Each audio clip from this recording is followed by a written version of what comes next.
CBI మీ ఇంట్లో అక్రమ ఆస్తులు ఉన్నాయని ఇన్ఫర్మేషన్ వచ్చింది. మా ఇంట్లో ఏమీ లేదు సార్. అది చెప్పాల్సింది నువ్వు కాదు, నేను.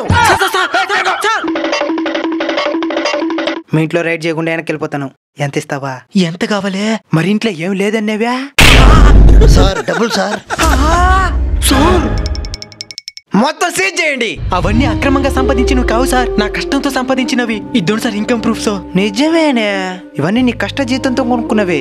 అవును sir. Sorry sir, wrong information. మేము బయలుదేరుతాం. నాకు ఒక చిన్న డౌట్ సార్. ఏంటో చెప్పండి, క్లారిఫై చేస్తాను. మా ఇంట్లో అక్రమాస్తులు ఉన్నాయని మీకు ఇన్ఫర్మేషన్ ఇచ్చింది ఎవరు సార్? ఇంకెవరు? మీ పక్కింటి ఆయన. ఈ పక్కింటానంతా ఇంతే, ఏదైతే చూసి తట్టుకోలేరు. అప్పుడు నీ ముందుండేది సిబిఐ ఆఫీసర్ అనుకుంటావా? ఆయన కూడా మీ ఎదురింటి ఆయన బంధువే. అసలు మీకు ఏం కావాలి? ఇంత తక్కువ శాలరీతో అంత ఎక్కువ ఆస్తులు ఎలా కొంటున్నా మాకు తెలియాలి. అది ముందే అడుగుంటే నేనే చెప్పుంటాను కదా. సరే ఇప్పుడు అడుగుతున్నాం కదా, చెప్పండి. నేను కొన్నేళ్ల క్రితం ఒక ఎన్ఎఫ్ఓలో ఇన్వెస్ట్ చేశాను. దాని నుంచి నాకు మంచి రిటర్న్స్ వచ్చాయి. అవునా? అయితే నేను కూడా ఇన్వెస్ట్ చేస్తాను. అయితే హెచ్డిఎఫ్సి లైఫ్ ఇన్సూరెన్స్ వారి ఇండియా అడ్వాంటేజ్ కన్సంప్షన్ ఫండ్ అనే కొత్త ఎన్ఎఫ్ఓ మీకోసం సిద్ధంగా ఉంది. ఇందులో కేవలం 10 రూపాయల ఎన్ఏబితోని ఇన్వెస్ట్మెంట్ స్టార్ట్ చేసేయచ్చు. వీళ్ళ డిస్కవరీ ఫండ్ గత 5 ఏళ్లలో 28% రిటర్న్స్ ఇచ్చింది. అలానే ఫ్లెక్సీ క్యాప్ ఫండ్ లాంచ్ నుండి 24.6% రిటర్న్స్ ఇచ్చింది.